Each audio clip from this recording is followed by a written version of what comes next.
Welcome to Season 3 of Dating After Death, a podcast dedicated to the journey of finding love again after losing your forever person. And I'm your semi-anonymous host, but if you know, you know. You know? All right, let's go. Oh my goodness, everyone. Today is exciting. I am talking with Allie Jackson from Finding Mr. Height on Instagram and TikTok and all the places social media related. And Allie is just sort of an expert in the online dating world. And I have to say, she has just gem after gem after gem of helpful tips and things to think about and reminders and text scripts and everything if you are just starting out dating or if you are doing any online dating of any kind. I've learned so much from Allie over the past couple of years watching and consuming her content, and I was so thrilled that she said yes to having this conversation. So I highly recommend giving this one a full listen and maybe sending it along to somebody that you know who is engaging in online dating. Maybe even not widows, maybe just anybody you know who's dating online, because this is truly helpful gold. So another thing is, you may or may not know that that podcast is sponsored by BetterHelp. And I just have to say, there have been so many times in the last few years that I felt like, okay, I think I'm better. I don't know if I need therapy. And then I have my session and I'm just like, I am so thankful I did that today. For me, online therapy has been the best thing, because if I don't have something for my kids to do specifically, I just let them watch a show and I come up and I do therapy, and it's in the comfort of my home and it's easy and convenient. BetterHelp is incredible because they have so many options for the therapists that you can use. There's really quick access to your therapists. If you don't vibe well with the person you're with, you can just change it up. There's just so many good things here. So we have a discount code. It's 10% off your first month's membership if you go to betterhelp.com/datingafterdeath. That's help, HELP, and you'll get that discount and hopefully a therapist who you love and can help you as you navigate this journey. Last quick thing is that if you are interested in actually seeing these podcasts instead of just listening to them, this season I am putting up on the Patreon the unedited video versions of my conversations with my guests, as well as any other kind of bonus content or things that come up over the course of the season. And you will also get access to our private Facebook group to have closer connection with the community. So check that out at patreon.com/datingafterdeath. Without further ado, here's my conversation with Allie. Hi, nice to meet you face to face. Nice to meet you too. I really thank you so much for doing this. You're the first non-widow guest I've had on the show. Oh, wow. What an honor. So, yeah, I mean, I've been following your stuff for probably like a year and a half now. And I just have learned so much from you. And I'm a regular listener of your podcast. I just know that the energy that you put out and everything, all the work you're doing could be so helpful to our community who tend to be probably a little apprehensive when they start dating. So yeah, totally. I just thought we could rapid fire some questions and talk all things dating. Okay. Sounds great. So can you just tell us a little bit about yourself first and how Finding Mr. Height started? Yeah, absolutely. So my name is Allie. I'm 35 years old. I live in New York City with my two cats, who the videos for the patrons, you said, right? So yes. The patrons will likely see the cats coming through. They are here with me. So I've been living in New York for about 13 years. And I do have a different full-time job. I'm in the corporate retail industry, but I started Finding Mr. Height about 3 years ago now. Originally, it was just kind of chronicling my own dating life and trying to hold myself accountable to going on more dates because I want to meet a long-term partner. Yeah. And in the course of that, just discovered this amazing community and need, I think, for people to feel less alone in dating. Yeah. And for people to feel like there are other people that are struggling with what they're struggling with. And I was, fielding a lot of questions about how I handled different situations and how, what would you do if this happened? Or how would you tell somebody this? And I just kind of realized that there was room for my voice in the space. And so here we are. Yeah. I'm always shocked that you carry a full-time job and do this, because this is time intensive. It's a lot. Okay. So I think it would be interesting. I guess my first question is, have you ever, because you take one-on-one clients, right? I do. Yeah. Have you ever worked with anyone who is widowed before? Several. Yeah. Oh, you have? And yeah, I actually have a current client who's a widow. Okay. Also my mom is a widow. So, Oh, yes, she's that's not a right. client of mine, but Yeah. I do have a lot of experience in kind of talking to her. Yes. So I've had several one-on-one clients who are widows. We also have had a couple podcast episodes about grief. And one of the ones we did was called the Widowed Mom one. And we had Krista St. Germain came on. She has a podcast as well. And so she came on and talked about sort of her experience. And then through that, I ended up talking to a lot of women in my community, as it turns out, who are widows. Okay. Have you found anything in common amongst those that you've worked with? I think the biggest thing that I've encountered is the understandable hesitancy to start dating again. Yeah. But more than just the hesitancy, it's also about the how and the when. And, not being sure if you're ready. And I always say, like, kind of don't know if you're ready until you just try. And we can like get more into that later. But I think that like that I would say is the biggest common thread is, am I ready? How do I know if I'm ready? And then the second piece is that it depends on how long the person was married and how long it's been since they last dated. Yeah. But many women that I talk to are coming into a dating landscape that looks completely different from the last time they were in it. Yep. Yes. I just felt like I was like learning a whole new language. Yeah. I think I've said this before on the pod, but like before getting on the dating apps, I had never had a text conversation with a human that I didn't meet in person first. So then like on the apps, you're just like only building relationship, not only, but like you're building something with somebody through text only. I was like, how are you supposed to do this? And like read their tone and is a whole different thing. Totally. So I think that that's the second piece of it. There's the first piece that's emotional. Yeah. That's like, when do I do this? How do I do this? How do I know that it's the right time? Will I ever know that it's the right time? Which kind of the answer there is no. No. But the second piece is logistical. Yeah. Like all of these apps are out there. Where do I start? What do I do? How do I even start attacking this? Yes. So, okay, let's talk, since we're talking about this anyway, with like knowing it's the right time. Do you feel like you have things that you tell people like, okay, if you go out on a date and these things come up for you, you'll know it's not right. Or maybe that's a good sign, things like that? I think the biggest thing I say is that deciding to start dating is not an irreversible decision. Yes, I love that. And so I think a lot of people think about it understandably like it's a really big step, and it is. Mm-hmm. But I don't think they consider often that they can easily take a step back. Yeah. If you decide to go on one date, that's just that one date. It doesn't mean that you have to go on more. It doesn't mean that you have to continue seeing that person. It doesn't mean that you have to continue to be on an app, to go on additional dates. It's just each decision in a vacuum. Yeah. And so that's the first piece of advice that I always give is like, none of these decisions are irreversible. And then the second piece is that it is probably going to feel weird. Yeah. The first time you go out with somebody, the second time, like it's going to feel awkward the first and year. Weird. Yeah. I mean, it can be a long time. Yeah. But there's a difference between it feeling awkward and weird and it feeling unsafe. Mm-hmm.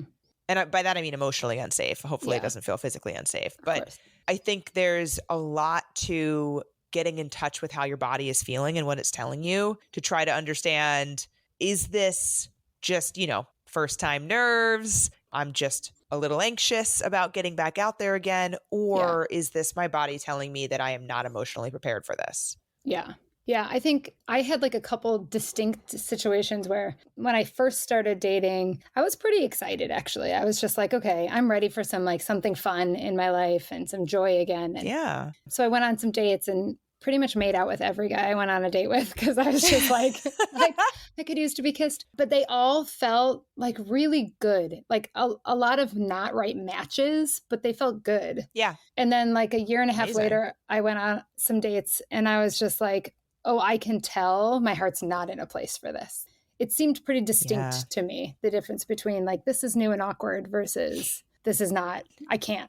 I think so. I think it's difficult to like talk through out loud in words what feelings feel like. Yeah. But I think when you start to really dig into it and to describe how you're feeling, it becomes pretty clear which of the things you're dealing with. Yeah. And I do think at some point, if you're continuing to feel, I'm not ready for this, I'm not ready for this, I'm not ready for this, you want to be. Yeah. Then I think there's like more work you can do in therapy and kind of figure out like what are the blockers? Like, it doesn't seem to be just time at this point. Like there's probably other blockers besides just the passage of time. For sure. I like that idea though, that it's not irreversible. I think somebody has talked to me about this in terms of their wedding ring as well. Because I know this is something that comes up for all of us, is like, when do we take our wedding rings off? Do you wear it on a date? You know, all of that. And somebody once just said like, you could take it off and put it back on again. That's okay. Absolutely. You know? Absolutely. Yeah. Okay. So I know for you, okay, you do a lot of like great tips for creating profiles and the whole dating app thing. So can we dig into that a little bit and have some of your like top tips for getting started? Yeah, absolutely. So the first thing I will say for getting started is try not to overwhelm yourself. Okay. There are so many apps out there. Yes. And I think a lot of people are overwhelmed by A, how many choices they have, but B, they think that they have to be on as many as possible. They're like, all right, I'm getting back out there. That means that I need to like go at it with full gusto, get on all of these apps. And I always recommend incremental change. Okay. Pick one app that, based on the research that you've done, whether that's, you know, consuming stuff on social media to kind of get a sense for them or talking to friends, other people who have used different apps, pick one that you think is going to work for you. And again, not an irreversible decision. Yep.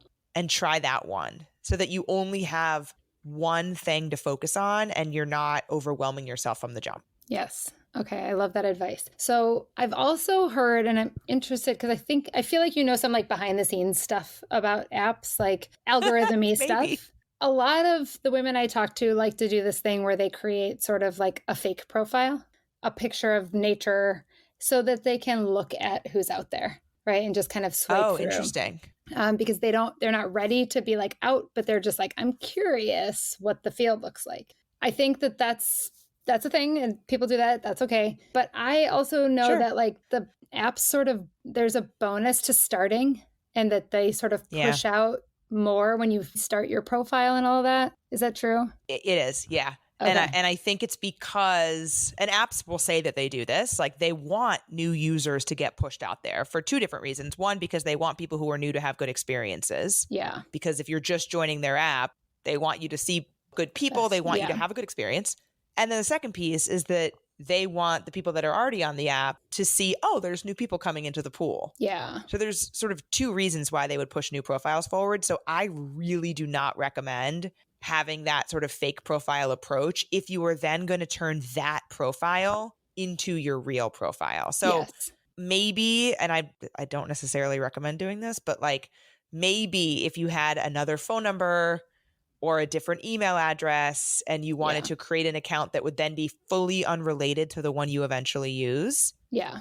That wouldn't have any sort of like algorithm drawbacks. I would question if the goal is being achieved by doing that and having that fake profile. Like, I don't know if you're actually getting out of it what you think you are. Well, that's what I've said too, because I think like you're not going to actually get any of the like feedback that you would normally get from being on the app. Like nobody's going to respond to your profile because you don't have a picture, and there's no like positive conversations that are going to come your way. You're just going to get people who are swiping right on everyone. So I think it's a little dangerous. Yeah. Well, and you're also not giving the dating app any information about you. And so the people that you're seeing are just going to be random in a sense. Maybe like, you know, your age and distance filters. I'm assuming they're not paying for a dating app if they're not going to have any pictures. So if you're not paying for a dating app, your filter options are pretty limited on most of them. Yeah. You're not really seeing your eventual dating pool. Yes, that's such a good point. Okay, so do you pay for dating apps? I do. I pay, specifically I pay for Bumble and Hinge. Okay. Which seem to be the top two to be in on. Oh, yeah.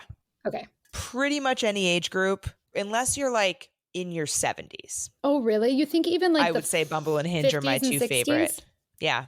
Okay. Because I get questions about that a lot. That's still, yeah, I mean, it's going to depend on where you are. Yeah. And so it's not a one size fits all answer in the sense that like, even within Bumble and Hinge, I've gotten feedback from people in some cities where they're like, oh no, Bumble is terrible here. Hinge is better. Yep. And then other cities where I hear the opposite. In New York, I think it's a toss up. I think it just depends on it's personal preference. But yeah, so I think for a very wide range of age groups, those are going to be your top two. And then from there, the reason that I pay for both of them is because I want to use filters that are not available to me for free. Okay. That are important enough to me to pay for them. But it's all like, it's not a one size fits all answer in terms of is it worth it to pay, because it depends on how worth it those filters are to you. Yeah. Yes. So like if it's really important to people that they are only dating somebody with kids or in a specific religion or. Yeah, though I will caution that the way that most dating apps work, including Bumble and Hinge, is that filters are inclusive, not exclusive. And what that means is that if I'm filtering, so to use your example, if I want somebody who has kids, let's say, yeah, and doesn't want more. Let's say that I want somebody who already has kids, but they don't want more. That's an option that you can select that option on Bumble and Hinge. I'm only going to see people who filled it out. I'm not going to see people who didn't fill out that question. Oh, I see. So if they just skip that filter altogether, or they didn't answer it for themselves, you totally take them out of the pool. Correct. Oh, that's even if they might meet your criteria. Okay. So there's a guy, he has kids. He's like, I don't need to include that right now. They'll learn that about me later. He's no longer in your pool. That's you won't really see him. interesting. You're only going to see people who specifically picked the filter. And that's okay for some people. So an example that I feel like often comes up is religion. Yeah. Yeah. If you are very religious and it's important to you that your partner is also very religious in the same way that you are, that person probably filled it out. Yep. Totally. Like if somebody is, let's say, Christian and it's really important to them, chances are they filled out that question. Right. And somebody who didn't fill it out, religion's probably not a big part of their life. Yep. Okay. So that makes sense. In that case, like it could be okay that you don't see the people that didn't fill it out, because that means that it's not as important to them as it is to you. Yeah. So knowing you pay for this for both apps, what do you think you're getting out of it, especially considering you're eliminating people from the pool? So I'm 6 feet tall. Yes. And I have had many, many, many experiences where I go on a date and I am made to feel terrible about my height because the guy is either shorter than me or I'm taller than he was expecting, despite the fact that I have my height right there. Yeah. And I do prefer to date people that are my height and taller, but it's not a hard and fast deal breaker for me. Yeah. But I've had those negative experiences so often on dating apps that I now use that filter as a way to not get myself in that situation. Okay. And it honestly, it still does happen. Yeah. Because I'll still get the guy who says he's 6'2", but is actually 6 feet. And then when we show up on the date and we're the same height, he accuses me of lying. What? Yeah.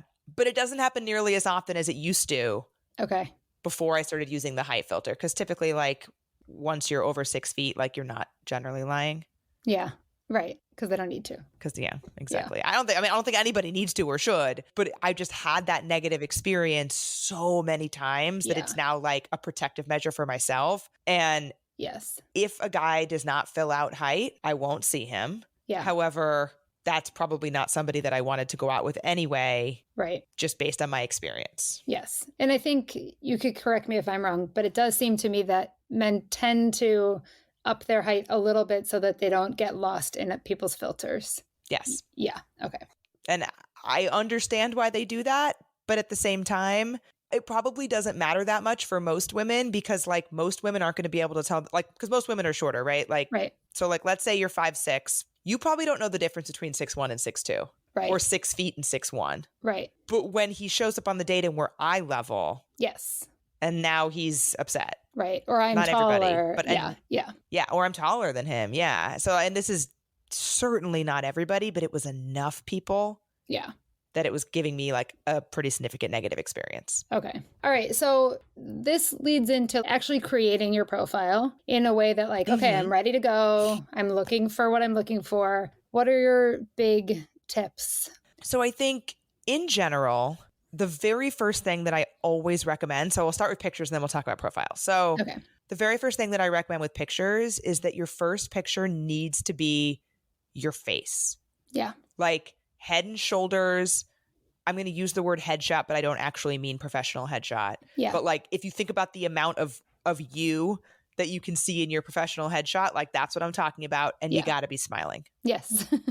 Yeah. And this is applicable to any person on a dating app, regardless of your gender or your gender preferences. Yeah. Like you got to be smiling. And I hate, especially to tell women to smile. However, studies show that we find smiling faces more attractive. And like, don't you want to date someone who's happy? Yeah. You know, like you want to come across a picture and be like, oh my gosh, like I would love to be in that picture with them. Yes. And they look like they're having a fun. great time. Yes.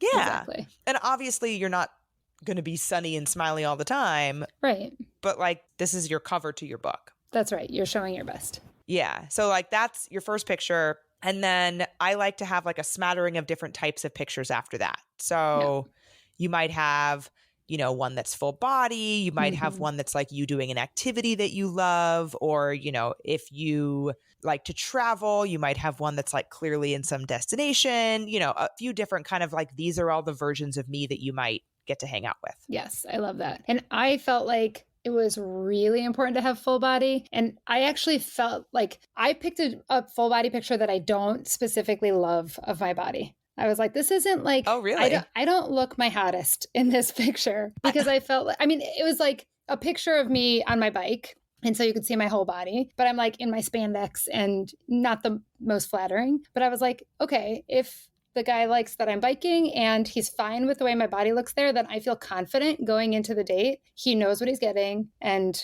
I feel good about it. Yeah. And then that's a twofer because you're also showing an activity that's important to you. Yeah. Or kind of a threefer because you're also saying I'm active. And here's one thing that I really like to do. And also, by the way, here's what I look like. Yeah. So I love rolling all of that into one. Because that's great. Well, yeah, because like I don't know. I think I'll speak for myself, not for like all women, of course, but just like the pressure around body image and all of that. I just felt like I'm not going to be a super skinny girl ever. So just like, please I want you to see what you're in for. And then I could go in with confidence. Yeah, I love that. I love putting forth realistic pictures of yourself too, where you still feel good and confident. Yeah. Like I'm not saying, you know, put up pictures you don't even like. Right. But where you're not then worried about that when you're going on the date. Totally. And thinking, oh, you know, my pictures are 5 years old and like I don't really look like that anymore, whether for whatever reason it is. Yeah. And now you're worried about it. I've really liked when I see like when somebody takes a picture of themselves and then they put, this is May of 2022 or something. Oh, like so you the can date. sort of see it. Yeah. So you can see like, oh, those aren't outdated pictures. And yeah, totally. So that's pictures. So then as we think about your profile, I think there are two major mistakes that I see people making on profiles. And this applies to literally everyone. Yeah. One, you're being too general, making sweeping statements that could apply to almost anyone. Yes. I like tacos. Right. Or like, I like to travel. Yes. Or I like wine. Or, you know, I'm sarcastic. Like all of these things might be true, but they're also true about like millions and millions of people. Yeah. And I think the reason this happens is because it's hard to put your entire person into a few little prompts, a couple pithy sentences. And so don't even try because you can't. You can't capture everything that you are as a human being into a dating app profile. It's just not possible. Yeah. It wouldn't be possible even if you had pages and pages. Like you just can't. And so rather than trying and ending up with a generic profile that could apply to anyone, instead pick a few really specific things that are exemplary of who you are and things about you. Yeah. So I have a question about this because I've heard recently, maybe on the Love Drive, that like some of the top words that people use in their profiles, that travel is one of them. And I was thinking, like that gets the most hits. And I was thinking like, yeah, I could see that. But also I feel like you see it so much, like people saying, oh, I love to travel, that it's just like you're saying, it feels like a throwaway statement. Yeah, because there are very few people who would say they don't. Right, of course. You know, like there are very few people who would be like, yeah, I hate tacos. Yes. Or like that kind of stuff. And so get specific with it because while many, many, many people like to travel, the way that we like to travel is completely different. Totally. As an example, you could say like, you know, I was in Colombia for 3 weeks and did the most amazing zipline tour or something like that. Yeah. Or like I'm planning a backpacking trip through X country. And then that would say like, okay, that's the kind of travel you are. Or I really want to go to Paris and like see this thing. Like you can be really specific about the types of travel that you like. Yeah. And that will tell the person way more about you than a throwaway statement like I like to travel. Yes. I always really liked when people would say, contemplating my next trip, deciding between these 3 countries, where would you go? Or something like that. Yeah. So that's what in the e-com space, we call that a call to action. Yes, that's right. And it's my favorite thing to use on a dating app profile is to ask a direct question. Yeah. And that's brings me into what my next tip was going to be is that you want to make it as easy as possible for somebody to talk to you. Yeah. You want to make it a no-brainer, whether that's because you ask them a direct question, whether it's because if you're on Hinge, let's say you used a picture prompt that said like, guess where this photo was taken.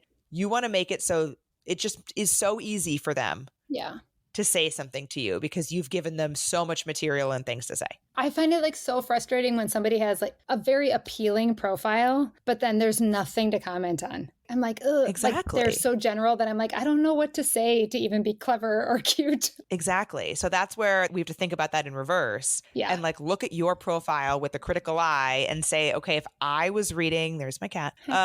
If I was reading this profile as somebody else, what would I say to me? Like, where are the places in this profile where I would ask me a question or where I would answer a question that I've asked? Okay, Allie, what do you do when somebody is like, hey, and that's it? So garbage in does not need to mean garbage out.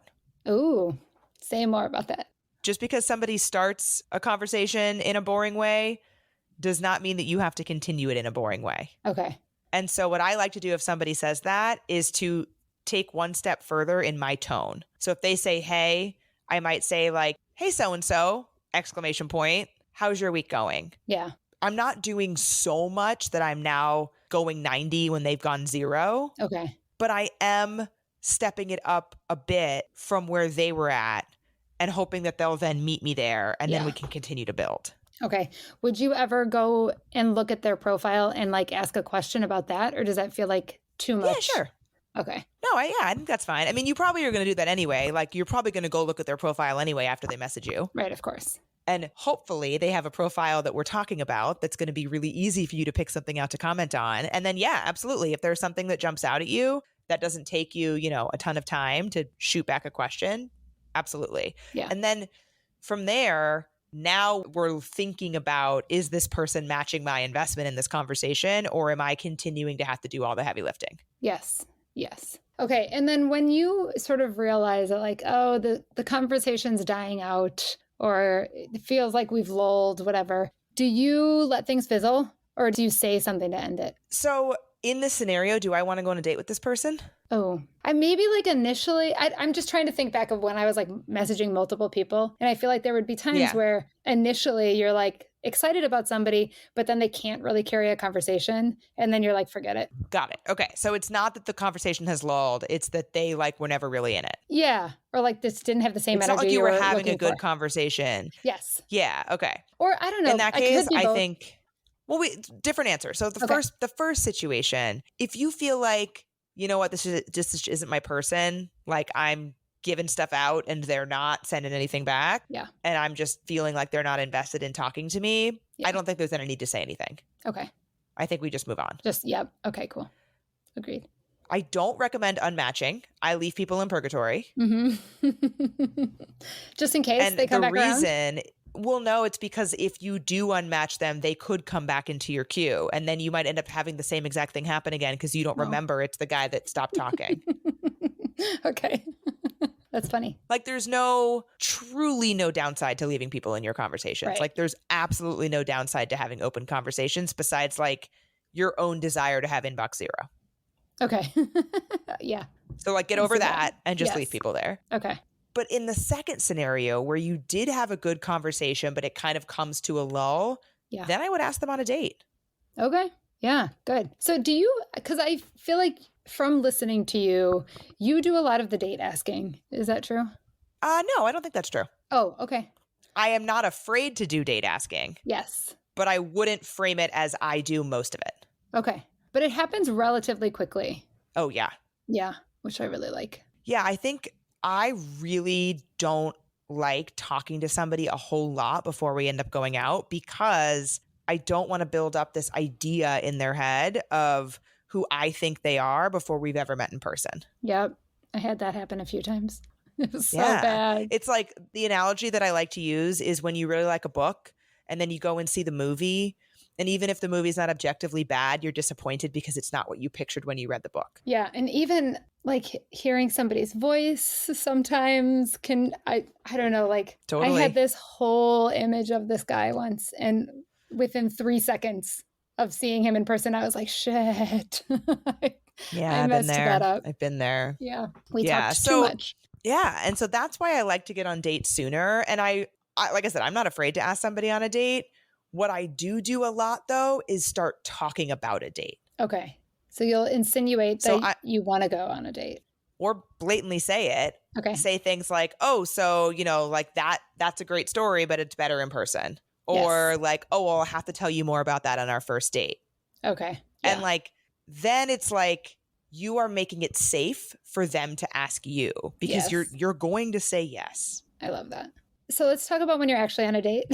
I've talked to 2 separate women who have been on dates that were 4+ hours because they couldn't walk away. Marathon dates, been there. So were they good dates, couldn't walk away? Or like, oh no.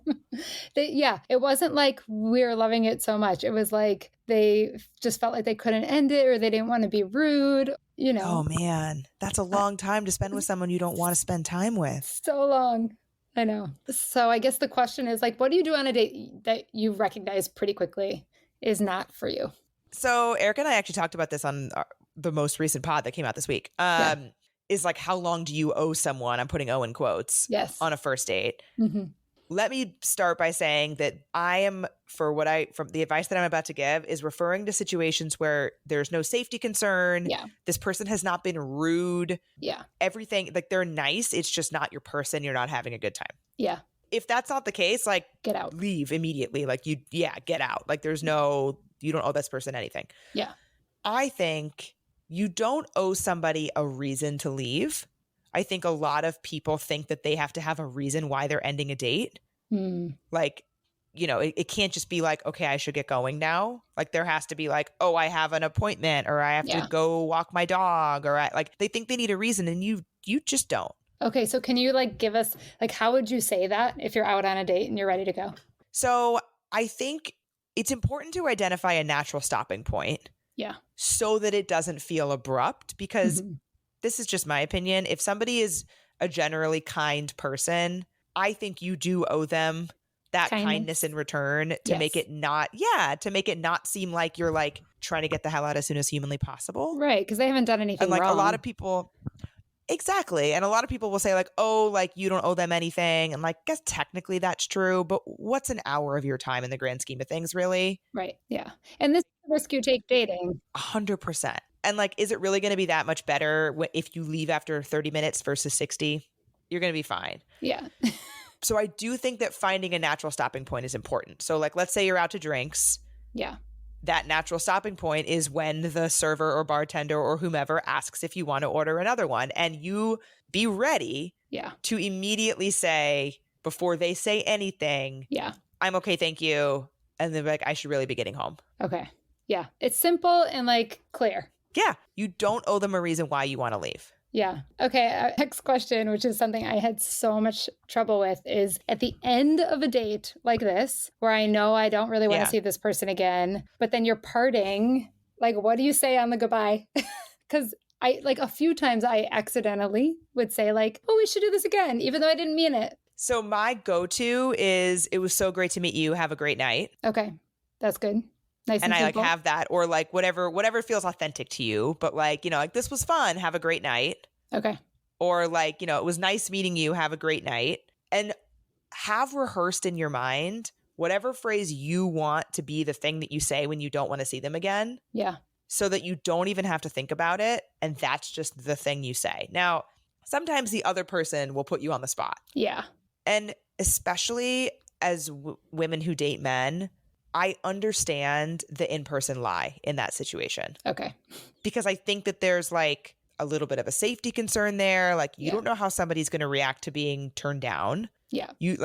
There's a lot of unknowns in that scenario, especially if they're a stranger off a dating app, that if you don't feel comfortable telling them in the moment that you don't want a second date, I totally understand that. I do think you are then obligated to follow up via text message. Yes. telling them, like we're not ghosting people. Right, of course. But I understand if that's your in-person reaction. And if you don't already follow Allie, she has a bunch of text scripts on her website. Maybe you could tell us. You'll do it better than I will. Yeah. So my website is findingmrheight.com, as you might imagine. And I do have a lot of text scripts on there that help you handle potentially awkward situations.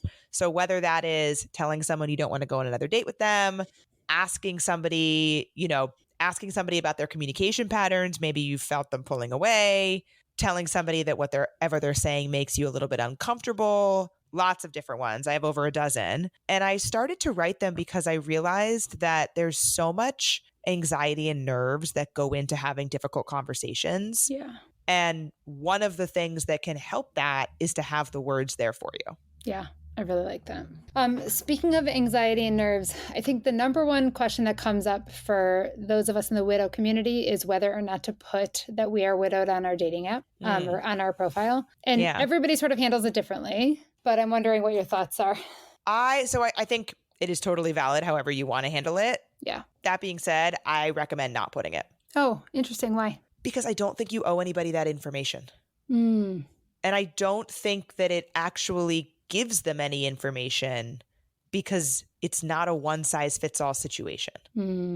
Yeah, I think a lot of the thought process is like, this is a dominating force in our lives right now and takes up 90% of our mental space. And so like, I just want you to know that that's something I'm bringing to the table is like, this is part of who I am. But I also hear what you're saying. And I know whenever, even early on, when I would ask my boyfriend, what is it like for you to date a widow? He'd be like, or like, how often do you think about the fact that I'm a widow? He'd be like, almost never. He was like, if you talk to me about it, I'll hear you and listen. And of course I'm interested, but like, to me, you're you and you're not like a quote unquote widow. And I just don't think of you that way. And I was sort of annoyed because I was like, but this is a huge part of who I am, And he was like, I see you as you. I think that's a really good way to put it, that although it is such a huge part of who you are, and it is such a huge part of who people who have been through that are, it doesn't mean the same thing for everybody in each situation to each person. So true.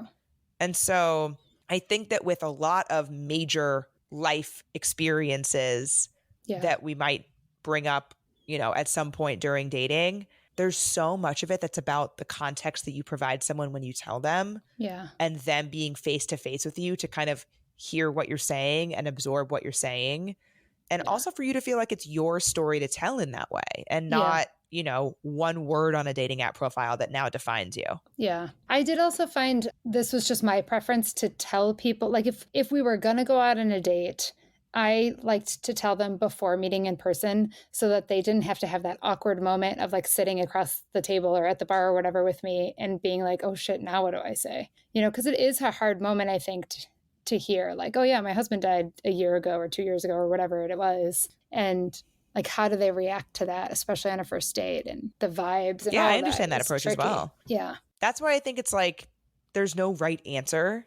Yeah. And I think like whatever works for you. And again, not an irreversible decision. Totally. Did you feel like after your dad passed that it affected your dating life much? Oh, yeah, definitely. Okay. Was it something you talked about on dates or how did you handle that? Yeah. It almost always comes up on first dates for me. Almost always. Oh, interesting. Especially if they're going well. It doesn't usually come up if they're not going that well because then we don't tend to be getting that deep. Yeah. But my dad and I were really close. And so most conversations about my childhood or even he only died 4 years ago. So almost 5 now. It's weird. So like most of my life, he was extremely involved. And so like if I'm having a conversation with somebody and I'm recounting memories, there's a very good chance he's going to be in them. Yeah. And then I'm using a past tense, or if it comes up like, oh, what do your parents do? Or where do your parents live? Or are your parents still married? If the date is going well and I'm thinking I'm going to want to see that person again, I almost always bring it up.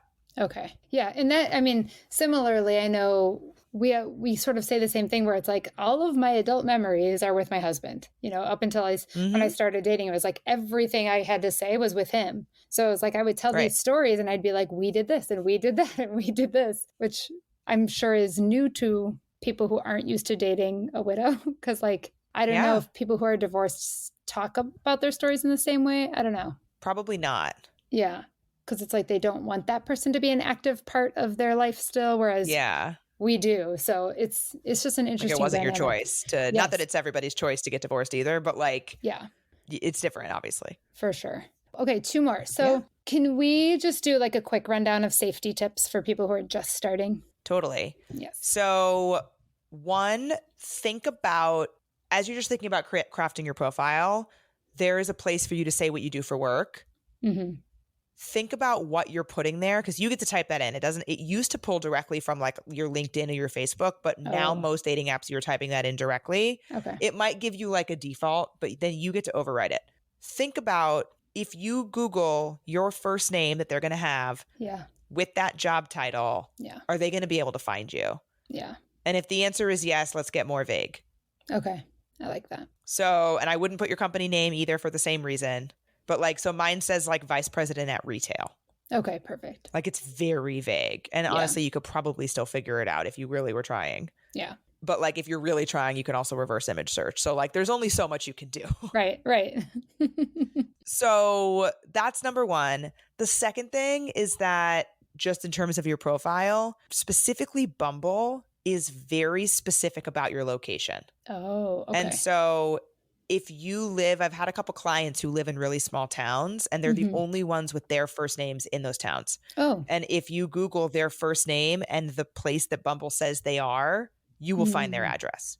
Oh, okay. Yeah. So like, just try, again, take a lens that you're somebody else looking at your profile. Yeah. And just try saying like, use an incognito window on Google Chrome so that it doesn't have any of your cookies. Otherwise, it's going to be really easy to find you because it's your computer. Right. Google different combinations of the information that you have on your profile, including your location, wherever the app says you are. Yeah. And that will help you like pressure test whether or not a stranger can find identifying information about you. Yes. I am not good about this. I'm horrible at it. I'm very Googleable. These are the tips for your profile. Yeah. Same. And then second thing is when you're actually going to be going on the dates, make sure that, first of all, public place, but I feel like that's pretty obvious these days. I also, one of the reasons why I like drinks dates over dinner dates is because I think having a bartender interacting with you on a regular basis is a great safety measure. Yeah, that's good. And that's why I like sitting at a bar rather than a table. Yeah, and it feels less interview like. No, I'm just laughing at myself because my first date with my current boyfriend, who I've been with for almost 2 years now, was like at a forest preserve on a walk. And I'm like, we were the only people there. I know. Yeah, so not high on my list of safety tips. Right. But so I do really like sitting at a bar for that reason, because I think bartenders are really good at catching a vibe. Yeah. It'll be easier for you, like, God forbid this were to happen. This is a very rare situation, but like if you needed to flag down help, it's much easier in that kind of scenario. Yeah, definitely. You have somebody. And then the second piece is make sure that somebody that you know, a friend, has a screenshot of the person's profile and where you're going. Yep. Yeah, totally. Okay, awesome. So I know that you are somebody who dates multiple people at once. Mm-hmm. Does that ever come up with people? Like, do they ask you about it? Or when do you reveal that? Like, how transparent are you about all that? In my opinion, it is assumed that you are dating other people until you have a conversation that you're not. Okay, I've heard that before. And if somebody is asking you, are you dating other people? Mm-hmm. My response to that is usually, what question are you actually trying to ask me? Mm-hmm. Why do you want to know? Yeah. And do you think that's around sexual safety? That's a little bit different. Well, I more meant like going out with different people. I think if you're talking about being intimate with multiple partners, then I think there's more communication that's necessary from a sexual health perspective. Yes, for sure. But if we're just talking about going on dates, I think like it's none of their business. It's assumed that you're dating other people until anybody says otherwise. Yeah. And if you want to know if the person is dating other people, ask yourself why you want to know that. Yeah. Is it because you don't want them to? And if that's the case, have that conversation. I had one guy who asked me pretty like directly on our first date, or he was like, you know, I'm the kind of guy that only likes to date one person at a time. I hope you are too. And I was like just starting to date, and I was sort of like, oh, I don't know, like I don't really know what I want. But turned out that guy was like a kind of a disaster and not good. Like looking back on it, I'm like, yeah, he was just, I think maybe just being a little possessive. Yeah, possibly. And there are people that only prefer to date one person. Yeah. And those types of people could also say that same thing, but coming from a very well-intentioned place versus potentially what this guy was doing. Yeah. But I also still think that in that scenario, you'd be like, oh, actually, that's not really how I approach dating. Yeah. And I didn't know because I hadn't dated for like 17 years. Totally. Yeah. The actual question that I wanted to ask you was, how do you personally avoid getting like over invested when you get excited about somebody, like maybe even before dates, but like when somebody expresses interest? It's one of the reasons that I don't like to talk to somebody that much before we go on a first date. Okay. Because I'm trying to meter my investment. But the other thing is that I try to only focus on what I know about the person, not what I am guessing could be true. Good tip. So like, oh, I wonder, like, I bet you my friends would love him, or, I bet he'd get along great with my family, or it'd be really fun to do these things with him. Like, I don't know those things yet. Yes. Focus on what I know. And then also focus on the immediate future. And this is in early dating. Obviously, there's points at which you want to consider long-term potential and that kind of stuff. But in early dating, do I want to go on another date with this person? And that's as far as we need to go. Yeah. I could probably keep asking you questions for days, but our time is up. Oh, wait. Okay. One more, because I had somebody specifically ask me if you think there are any apps for like the older crowd, like let's say over 50, maybe, that people tend to be on. So it really depends on geographically where you are, but just population-wise, Bumble and Hinge, I mean, Tinder has the most, but Bumble and Hinge are going to be your best bets. Okay. Even in your 50s. Okay. And 60s? I think so. Okay. And it's going to be dependent though. I think it depends on if you're in a big city, chances are there are going to be people in their 50s and 60s that are on dating apps. If you're in a small town, maybe not. Maybe then you want to explore Match.com or an eHarmony. Okay. Yep. You have to pay for both of those though. Yes. So my suggestion is always start with something you don't have to pay for. Yeah. It doesn't take very long to create a Bumble profile or a Hinge profile, and it's free unless you decide you want to pay for it. Right. So do it, see how that's working for you, and then you can move up incrementally to other things that you might have to pay for. The thing I feel like I want to tell like everyone who's listening is if you're curious about it, just try. Yeah. Like what do you have to lose really? And especially for those of us in the widow community, I think there's a lot of fear around judgment and, people thinking we're going too soon or any of that. But nobody has to know when you first start off dating, except that one friend who you're going to tell that you're out with somebody. And yeah, somebody should know. Make sure one person knows. Yeah, for sure. Somebody did know I was in the woods with my boyfriend.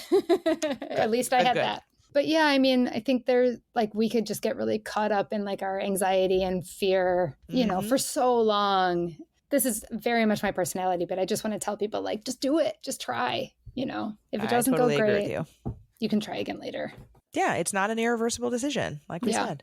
Allie, so many great tidbits and sound bites and advice. Thank you so much. This was wonderful. Thank you for having me. Oh, can you tell us one more time, just like all the places we can find you or anything else we should know of? Yes.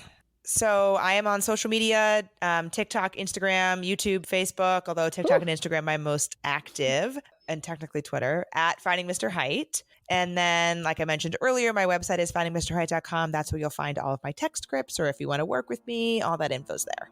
Okay, awesome. Thank you, Allie. Thank you. All right, have fun out there. Well, that's it for this one. Until next week, I will just encourage you to check out the Patreon, seek out BetterHelp if you are in need of therapy, and touch base with us on Instagram. Hope to see you there. Bye.